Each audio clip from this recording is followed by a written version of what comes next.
Oui, ben, il y a énormément de énormément de questions et de problèmes. Donc, je vais être obligé de, quitte à ce qu'on aille dans le détail ensuite ensemble. Mais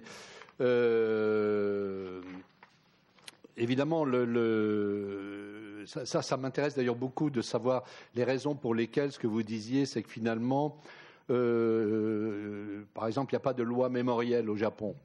C'est-à-dire, donc, si je comprends bien, c'est qu'il n'y a pas de loi interdisant de tenir des propos négationnistes concernant les horreurs de la guerre. Par exemple, alors évidemment, la question de la persécution des Juifs se pose moins au Japon qu'en France, parce qu'en France, pendant longtemps, on a dit que c'était les Allemands, c'était les nazis, hein. C'était facile, c'était les autres, c'était les nazis qui étaient responsables. Et puis, justement, petit à petit, donc, ce que je disais tout à l'heure, il y a eu des actions qui ont imposé au pouvoir français de reconnaître que l'État français lui-même avait une responsabilité. Hein.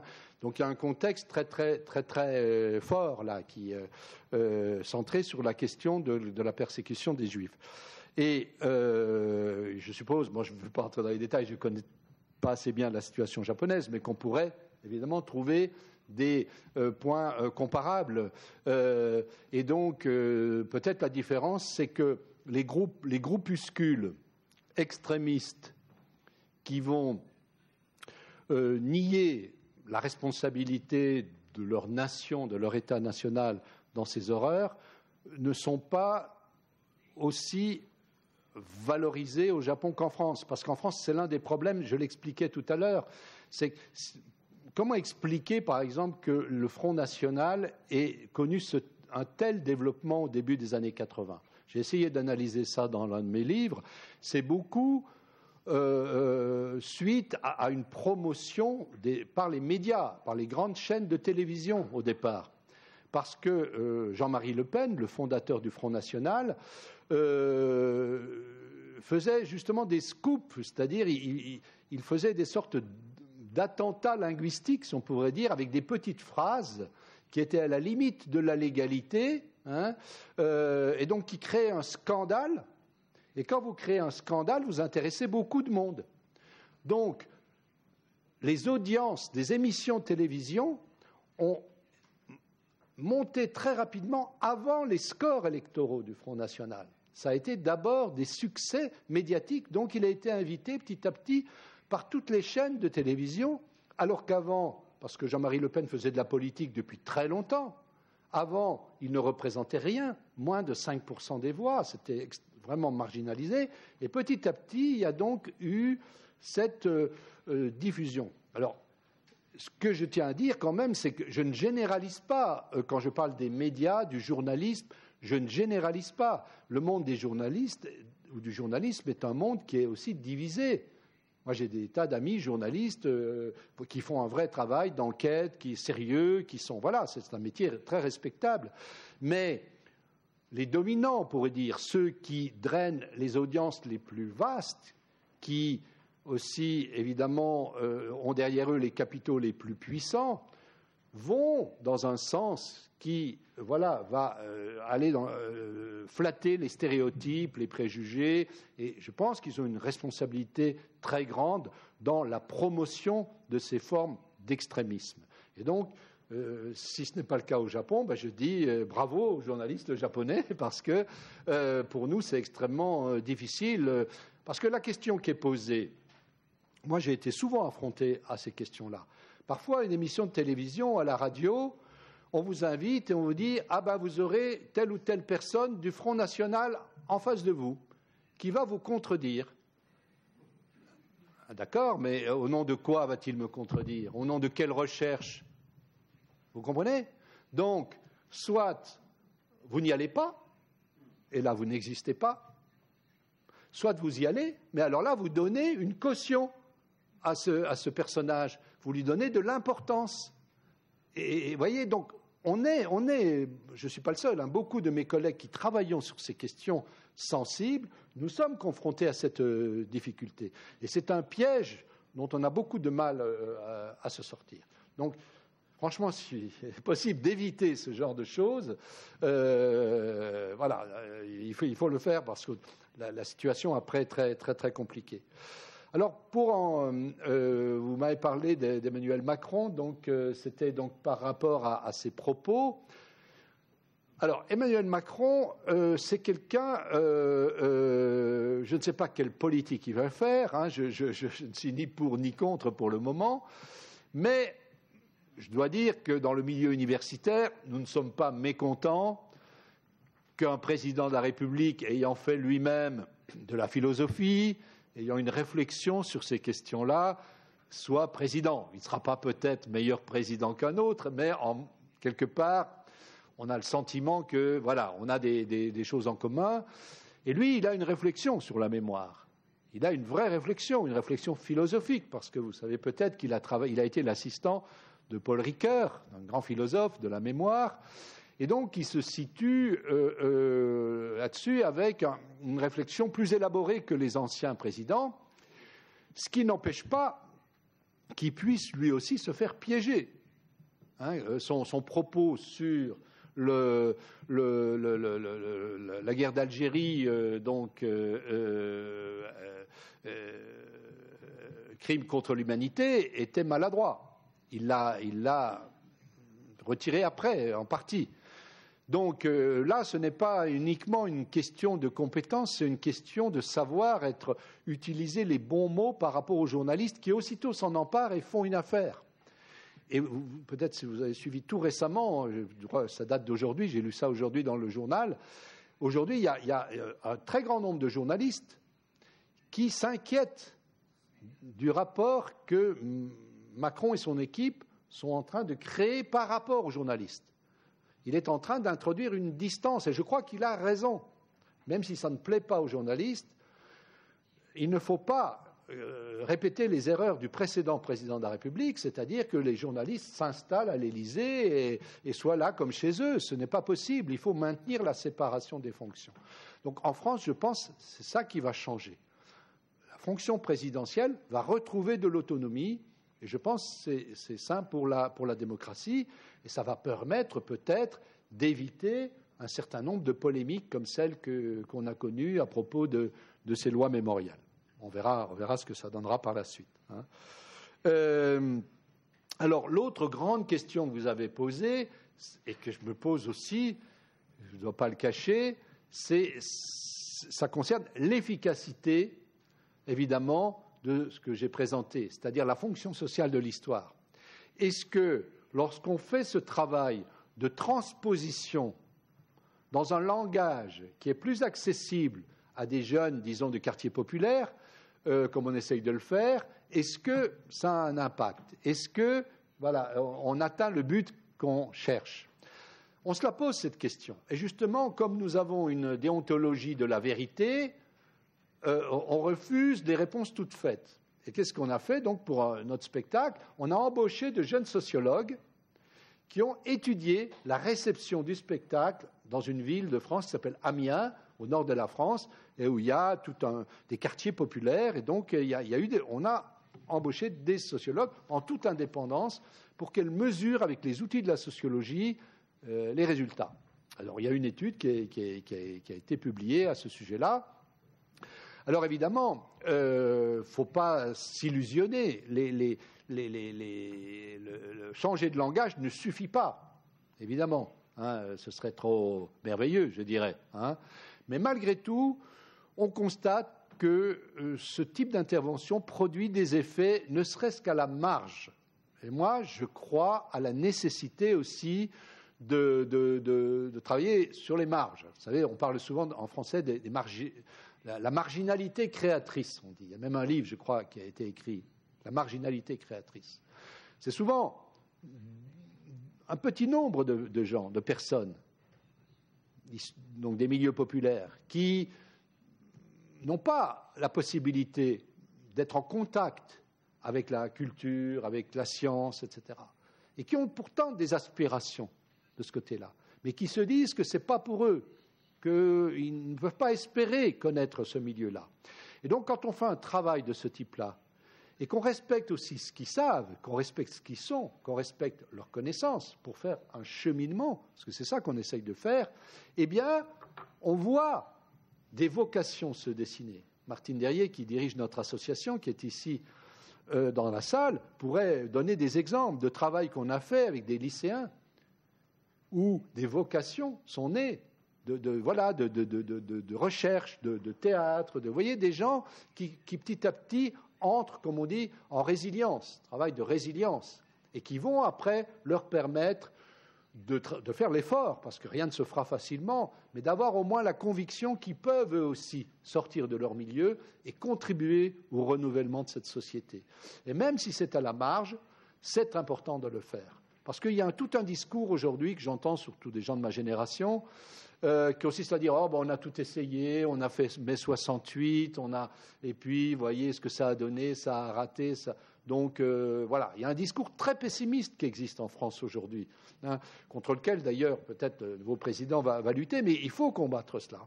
Il faut le faire, et même si les résultats sont toujours quelque part, évidemment, un peu décevants par rapport à ce qu'on espérerait, eh bien, je pense que ça vaut le coup d'être fait.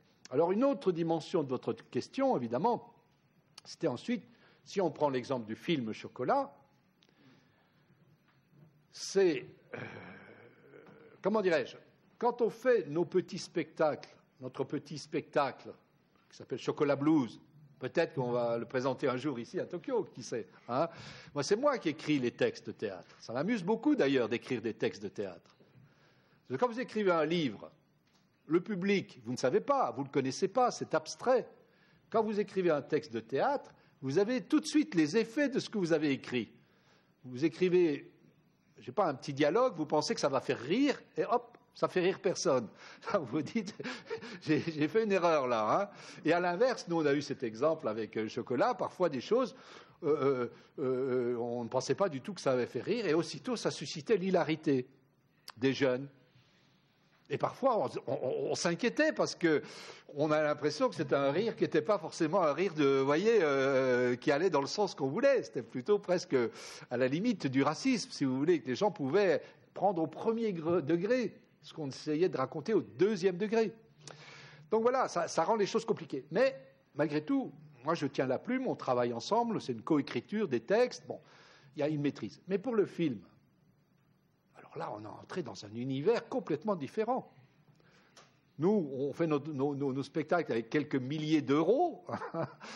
Là, on avait un film avec un budget de 18 millions d'euros. Je ne pourrais pas vous dire combien ça fait en yens, mais ça fait beaucoup.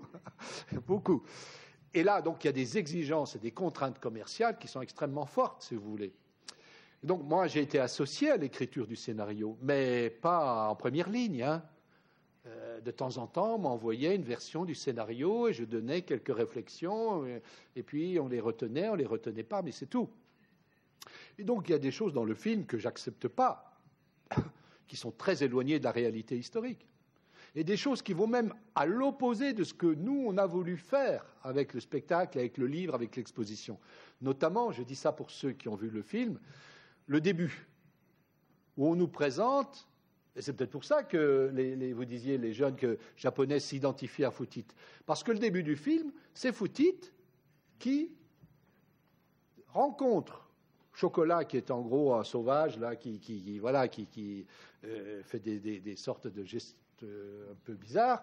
Et c'est Futit, le clown blanc, qui apprend au noir le métier de clown. Donc c'est encore le blanc qui explique au noir ce qu'il faut faire pour devenir un artiste. Or, dans la réalité, ce n'est pas du tout ça. Si vous lisez mon livre, vous verrez, je l'explique. Quand Futit a travaillé en duo avec Chocolat, Chocolat était déjà aussi célèbre que Futit. C'est vraiment un duo à égalité. Et le film, vous voyez, pour plaire au public français, eh bien, on a réintroduit cette supériorité, vous voyez, du blanc par rapport au noir. Et j'ai eu beau dire qu'il ne fallait pas faire ça, je n'ai pas été entendu. De même, puis je m'arrêterai là pour les exemples, Marie, la compagne du clown Chocolat, eh bien, en réalité, elle a divorcé pour vivre avec Chocolat. Ils n'ont pas voulu dans le film. Dans le film, ils ont voulu qu'elle soit veuve. Il ne fallait pas qu'elle soit divorcée. Bon. Donc vous voyez combien quand même, dès qu'on entre dans un monde qui touche évidemment infiniment plus de gens, eh bien on est pris dans des contradictions. Le côté positif, c'est qu'il y a 2 millions de Français, puisqu'il y a eu 2 millions de spectateurs, qui ont découvert cet artiste. Ça, c'est positif. Alors vous voyez, on est toujours pris comme ça dans des contradictions. Et bon, voilà, je me dis que nous, on peut continuer, comme on le fait aujourd'hui, à parler de la véritable histoire, à dialoguer, que le film nous permet de continuer le travail. Et donc, c'est une lutte qui continue. Mais ça vaut le coup quand même d'être fait. Bien, merci pour ces questions. Je vais essayer de répondre aux trois. Alors je vais commencer par la deuxième, puisque la première et la troisième concernaient finalement la méthodologie et la question de l'histoire. Donc je vais les regrouper. Alors, la deuxième question était de savoir si toutes les sciences sont fondées sur la philosophie. Je dirais que, en tout cas pour les sciences sociales, il y a toujours effectivement une perspective philosophique sous-jacente, mais il n'est pas nécessaire de l'expliciter. Moi, je me méfie des discours épistémologiques qui n'ont pas de lien avec la recherche empirique. Mais oui, il y a toujours, de manière sous-jacente, une conception de la vie ou de la vérité, de la connaissance qui est sous-jacente au discours savant. Alors, la question de la documentation. Effectivement, d'abord, est-ce qu'un document objectif existe ? On peut dire qu'il y a des faits objectifs qui existent, une date pour une déclaration de guerre, ou voilà. Bon, il y a des faits objectifs qui existent. Les documents, eux, évidemment, à partir du moment où on travaille sur des sources, elles ont été écrites par quelqu'un, donc il y a un point de vue. Donc le rôle de l'historien, c'est aussi de décrypter le document, donc de mettre en doute son objectivité. Mais vous abordez une question qui est vraiment très intéressante parce qu'elle a été au cœur de mon travail pour l'écriture du livre sur Chocolat. C'est qu'est-ce qu'on fait quand on n'a pas de documents ? C'est un grand problème pour les historiens. Vous savez, on reproche souvent aux historiens, comme on dit, de faire l'histoire des vainqueurs, et de ne jamais faire l'histoire des vaincus de l'histoire. Oui, c'est en partie vrai, parce que souvent les vaincus ne laissent pas de traces. Donc, comment faire ? Et moi, c'est ça qui m'intéressait dans l'histoire du clown Chocolat, c'est qu'il appartient au monde des vaincus. C'est un esclave cubain qui a été vendu à un marchand espagnol, qui a subi des brimades racistes dans un village du Pays Basque, qui a fui après, qui est arrivé en France comme un travailleur immigré, qui ne parlait même pas le français, qui portait les valises. Et puis, voilà, par toute une série de circonstances, il devient une grande vedette. Mais je n'avais aucun texte de lui. Il n'écrivait pas. Ce que j'avais sur lui, c'est le regard que les Français portaient sur lui, qui était un regard qui n'était pas objectif, vous vous en doutez bien. Donc là, il y a tout un travail, alors j'explique cela longuement dans mon livre, qui m'a amené à me rapprocher de la littérature aussi. Et donc, c'était peut-être la première fois que je faisais ce genre de rapprochement. Oui, parfois, il y a des hypothèses. Il y a des hypothèses. C'est-à-dire que je ne suis pas sûr de ce que je dis. Je ne suis pas sûr, mais je dis, voilà, il y a une probabilité pour qu'il ait pensé comme ceci, pour qu'il ait agi comme cela. Voilà. Et je crois que malgré tout, j'ai le droit de le faire en tant qu'historien, que je ne suis pas dans la fiction, mais c'est dans un rapprochement, que je dis contrôlé, de l'histoire et de la littérature. Et ça, je pense, c'est indispensable si on veut travailler sur, justement, des personnes qui n'ont pas été des personnages importants dans l'histoire. Donc ça, c'est un point, je crois, essentiel dans la démarche. Alors maintenant, la dernière question sur le rapport entre le vrai historien et le pseudo-historien. Alors, évidemment, ces qualificatifs sont polémiques, Peut-être certains me traiteront, moi, de pseudo-historien. Vous savez, les polémiques, elles existent partout. Et moi, j'ai eu pas mal de controverses avec des gens qui considéraient que j'étais plutôt sociologue, pas assez historien, trop sociologue. Bon, j'ai fondé une revue qui est une revue importante maintenant en France, qui s'appelle Genèse, Sciences sociales et Histoire. Cette revue, elle a été au départ, on disait, ben non, c'est pas une revue d'histoire parce qu'il y a trop de sciences sociales. Bon, ces querelles de frontières, franchement, il ne faut pas leur accorder une trop grande importance. Bon, mais malgré tout, si vous voulez, il y a des critères qui vont définir une compétence de l'historien. Mais moi, je n'en fais. Pour moi, c'est pas uniquement académique. C'est pas parce qu'on a une chaire de professeur d'histoire. Il y a des gens qu'on appelle des historiens amateurs qui, pour moi, font des travaux historiques de première importance, où ils respectent les critères de la. Et puis parfois, il y a des gens qui peuvent être en poste, avoir de beaux, prestigieux titres, et qui ne font plus d'histoire, mais plutôt du journalisme ou des commentaires à la télévision, vous voyez, qui ne font plus de recherche. Donc ce n'est pas tellement la position, même si évidemment on a plus de chances de rencontrer des chercheurs sérieux dans l'institution, heureusement encore, mais bon. Mais voilà, c'est plutôt dans la définition de la pratique du métier. Donc pour moi, un pseudo-historien, c'est souvent d'ailleurs un journaliste, il faut bien le dire, hein, qui va jouer sur la carte de la compétence parce qu'il sait que c'est important pour le public. Je parlais d'Éric Zemmour tout à l'heure. Bon, ben, c'est un exemple où il y a toute une rhétorique de la scientificité. Vous voyez ? C'est-à-dire un discours où il va se donner une importance pour essayer de dire, voyez, moi aussi je suis savant, mais au fond, c'est complètement superficiel. Il n'y a pas de vraie recherche derrière. Donc c'est pour ça que je pense que notre travail, nous autres chercheurs sérieux, c'est quand même aussi de démystifier ce type de discours, vous voyez, parce que au nom d'une pseudo-science, on peut véhiculer des idées qui sont totalement fausses et puis dangereuses aussi sur le plan civique. Et quand je parlais des pseudo-historiens à propos du négationnisme, je pensais à Faurisson. Hein, alors lui, Faurisson, il se dit vrai historien. Et il a même soutenu une thèse, je crois. Enfin, il a fait des recherches. Mais il n'a pas respecté les règles élémentaires de la méthodologie.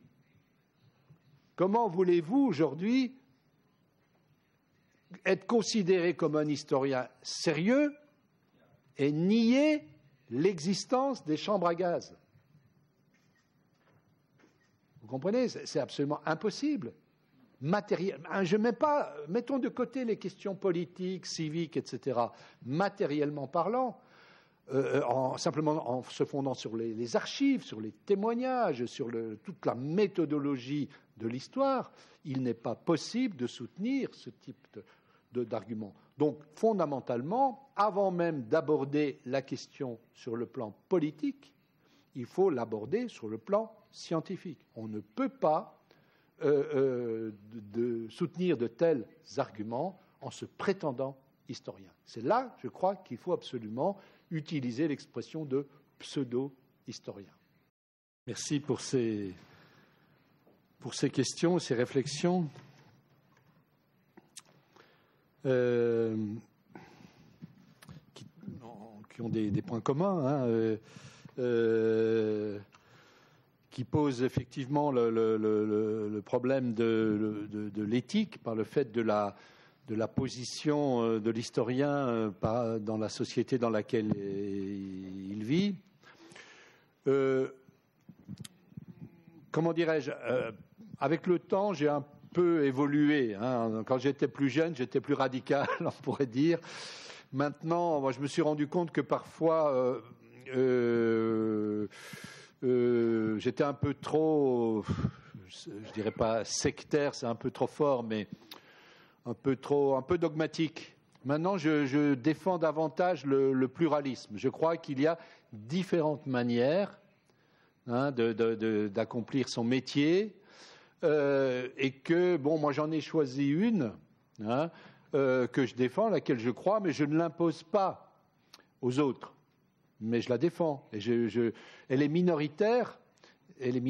Donc je la défends d'autant plus en espérant que d'autres historiens pourront suivre dans cette voie-là. Mais je peux comprendre que ce qui, moi, m'a préoccupé aussi, en raison de mon histoire personnelle et de ma trajectoire personnelle, ne préoccupe pas forcément d'autres personnes et qu'ils aient d'autres cheminements et qu'ils apportent des choses positives à leur manière. Voyez, donc il faut faire attention de ne pas, se transformer soi-même en procureur par rapport aux autres collègues notamment. Alors, en revanche, ce que je crois utile pour défendre et conforter la posture à laquelle je crois, j'ai écrit un livre sur l'histoire des intellectuels et j'ai proposé une classification. Et donc, moi, je me classe dans la figure que Michel Foucault, le philosophe, on en revient encore au philosophe Michel Foucault appelait l'intellectuel spécifique. L'intellectuel spécifique. C'est-à-dire, c'est quelqu'un qui produit des connaissances, qui défend le savoir et qui intervient dans l'espace public simplement pour diffuser des connaissances en laissant les citoyens les utiliser comme ils veulent. Et qui ne dit pas aux citoyens ce qu'ils doivent penser, ce qu'ils doivent faire, comment ils doivent se comporter.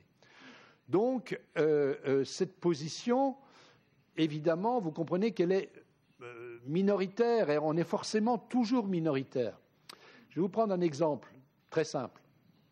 Je vous disais tout à l'heure que dans mes recherches sur l'immigration, j'ai toujours pensé que ce que les journalistes ou les hommes politiques appelaient problème de l'immigration, ce n'était pas un problème. Mais quand je vais dans les débats à la radio, à la télévision, ou même dans les débats publics avec des citoyens, et que je leur dis « ce n'est pas un problème », c'est très difficile. Les gens disent « mais moi je trouve que c'est un problème. Vous ne vivez pas dans mon quartier, ma cage d'escalier qui ne marche plus, ou bon, multiples choses. » Donc vous comprenez, c'est très difficile à aborder. Quand je leur dis « mais moi ce n'est pas ça mon travail. Mon travail, il n'est pas de résoudre vos problèmes de citoyens. Moi, mon travail, c'est de produire de la connaissance. » Alors, vous voyez, il y a des réactions, même chez les gens modestes, je veux dire les citoyens, de rejet, on va dire qu'on est prétentieux, on veut jouer les grands intellectuels, enfin, il y a beaucoup de mécanismes de défense. Donc, la solution, c'est le collectif. Je pense que la meilleure solution, c'est de tisser des alliances. C'est ce qu'on a fait avec notre comité, pour que tous les historiens ou sociologues ou autres qui pensent la même chose, qui ont une même démarche, puissent se constituer en force collective. C'est comme ça qu'on peut exister, beaucoup plus qu'individuellement. Vous savez, c'était le rêve de Pierre Bourdieu, par exemple. Bon, j'ai été, moi, assez proche de Pierre Bourdieu à une certaine époque, notamment à la fin de sa vie, quand il a consacré toute son énergie pour créer ce qu'il appelait un intellectuel collectif. C'était un grand rêve.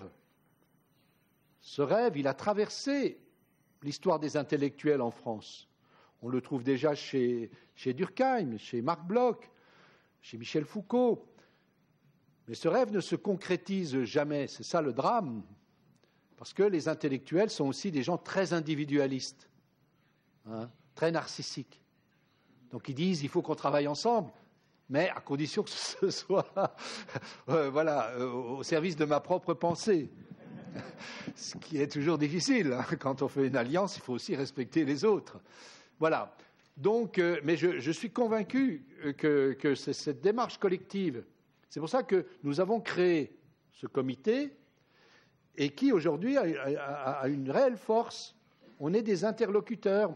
Bon, c'est plus moi qui suis, je dirais, dans le staff, mais les collègues qui animent le comité sont invités par les personnalités politiques, par les journalistes, et nous défendons un point de vue commun, Et c'est comme ça qu'on peut avoir une place plus importante. Donc, après, comment se comporter, la question par rapport aux gens qui font, disons, ce que j'appelais les entrepreneurs de mémoire. Moi, je rencontre souvent cette question-là, par exemple, quand j'interviens dans des associations issues de l'immigration. On est confronté à ça aujourd'hui. Il y a des associations qui font souvent un très bon travail local. Moi, j'aide, c'est une des fonctions aussi. Par exemple, vous avez des associations qui veulent retrouver la mémoire d'immigrés qui viennent d'une même région.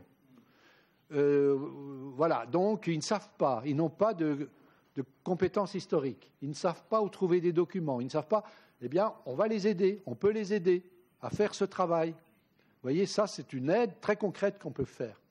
Après, dans ces porteurs de mémoire, c'est pour ça que pour moi, je respecte la mémoire. Je ne dis pas qu'il faut rejeter la mémoire, pas du tout. C'est très important. Ça fait partie des choses qu'il faut encourager.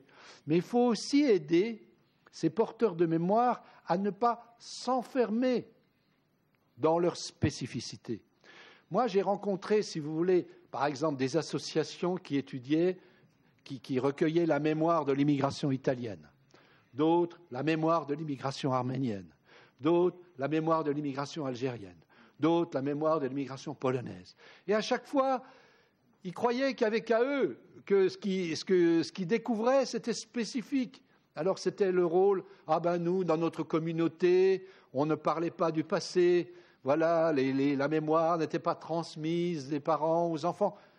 Ils croyaient tous que c'était spécifique. C'est pour ça que j'ai écrit Le Creuset français. Mon livre, Le Creuset français, c'était pour dire, mais arrêtez de croire que vous êtes aussi unique que ça. On est toujours beaucoup plus universel que ce qu'on croit. Et tout mon travail, ça a été de fabriquer, vous voyez, une histoire de l'immigration qui soit commune, au-delà de la diversité, évidemment, qui existe aussi, selon qu'on vient d'un pays qui a été colonisé ou pas, selon qu'on est issu d'une immigration politisée, politique, de réfugiés ou pas. Bon, bref. Mais il y a beaucoup de choses en commun. Donc, voilà, ça c'est un travail qu'on peut faire quand on est historien, puisqu'on n'est pas là pour commémorer, on n'est pas là pour célébrer, on n'est pas là pour réhabiliter, on n'est pas là pour dénoncer, on est là pour expliquer. Donc on dit aux gens, oui, très bien, votre histoire, très riche, très dense, eh bien on peut l'inscrire dans une démarche plus vaste, plus ouverte, plus universelle, où vous pourrez vous-même vous identifier à d'autres histoires, à d'autres communautés. Donc voilà, c'est un rôle qu'on peut jouer. La littérature, le cinéma, l'art aussi nous aident à faire ça. Mais je pense aussi que c'est un rôle que l'historien peut jouer par rapport à ces questions.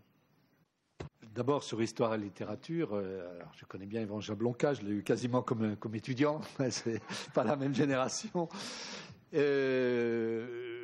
Alors effectivement, il y a des points communs, mais il y a quand même des différences. C'est-à-dire, le livre qu'il avait écrit avant ce roman plaidait explicitement pour que une nouvelle démarche de l'historien où l'histoire devenait littérature par le fait. Alors que moi, je vois plutôt la littérature comme une science auxiliaire de l'histoire ou comme une possibilité, mais pas comme aussi radicale que lui, c'est-à-dire une sorte de rupture épistémologique confondant les deux. Parce que je pense que Jablonka réactive Paul Venn. Comment on écrit l'histoire, c'est un petit peu, d'ailleurs il avait interviewé longuement, c'est un petit peu la même démarche et on voit ressurgir cette démarche assez fréquemment en histoire. Donc effectivement, aujourd'hui, il y a aussi Philippe Artière qui est dans cette mouvance-là. Il y a beaucoup d'historiens qui se rapprochent de la littérature. Pour moi, c'est une possibilité. Voilà, c'est une possibilité dans la panoplie des outils dont dispose l'historien, une possibilité que je n'avais pas, moi, encore explorée, que j'ai voulu explorer avec Chocolat, mais je n'en fais pas un dépassement pour autant de la méthodologie historique. Dans les recherches que je suis en train de faire maintenant, ce ne sera plus aussi fortement lié à la littérature. Mais c'est une ressource effectivement intéressante, et lui-même l'a parfaitement montré. Alors, j'apprends grâce à vous que le mot immigré n'existe pas en japonais. Alors en France, vous savez que ce terme a surgi, je l'explique dans le Creuset français dans un autre livre, brutalement dans le vocabulaire français dans les années 1880. Auparavant, bien qu'il y ait déjà eu des étrangers qui venaient travailler en France, les Français se voyaient comme un pays d'émigrés. C'était encore les réflexions de la Révolution française, vous savez, les nobles qui avaient émigré.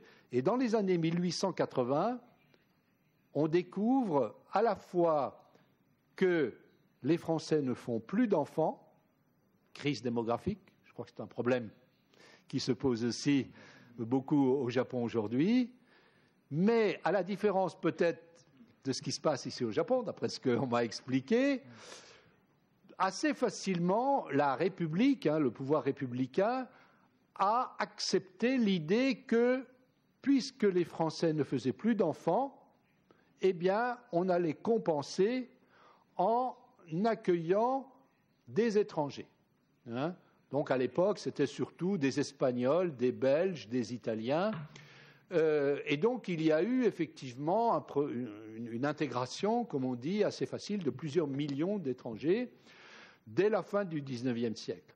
Donc, le mot immigration existait depuis cette époque dans le vocabulaire français. Et cela, j'en reviens à mon travail. C'est pour ça que je dis que pour moi, les immigrés, ce n'est pas un problème. Je ne travaille pas sur les immigrés, je travaille sur l'immigration. J'ai toujours insisté là-dessus. Je travaille sur un processus, mais pas sur des personnes. Vous comprenez, c'est aussi ce que Lebrun montre. Quand on catégorise, et lui, il était aux premières loges, vous savez, parce que tout ça s'est fait à l'INED, l'Institut. Bon, il a travaillé, il y a eu des polémiques internes d'ailleurs très fortes. Moi, j'étais contre aussi l'irruption de cette catégorie, parce qu'en acceptant ce terme administrativement, je ne sais pas si c'est pareil, si ici au Japon, vous avez des institutions comme l'INED ou comme l'INSEE. Ce sont des institutions, si vous voulez, à la fois scientifiques, mais qui sont quand même aussi étatiques, qui ont une finalité très forte. Donc, quand l'INSEE ou l'INED crée une catégorie, c'est très important, parce qu'elle fixe l'identité des personnes. Les gens, après, sont obligés de se définir comme immigrés. Et ça introduisait une rupture par rapport à la tradition républicaine, vous l'aviez justement rappelé tout à l'heure. Dans la tradition républicaine française, c'est le droit de la nationalité qui était premier, qui primait. Donc, le droit de la nationalité, il distingue des Français et des étrangers, ces étrangers ayant eux-mêmes une nationalité. La catégorie immigrés crée des groupes mixtes, puisque certains immigrés sont français, d'autres ne le sont pas. Donc ça introduisait une rupture dans la tradition républicaine, où on catégorisait une partie des Français par leur origine, ce qui ne s'était jamais fait dans la légalité républicaine jusque-là. C'est pour ça qu'il y a eu cette polémique, et moi-même, donc des fois, je peux utiliser ce terme d'immigré, mais moi, j'ai toujours préféré le terme immigrant, le terme américain d'immigrant, parce qu'il y a une grande différence en français entre immigré et immigrant. Alors, je ne sais pas si le traducteur là va pouvoir entrer dans ces nuances. Immigré, c'est statique. Ça veut dire que vous êtes immigré, vous n'êtes pas vraiment français, vous ne le serez jamais, en gros. Immigrant, il y a un processus.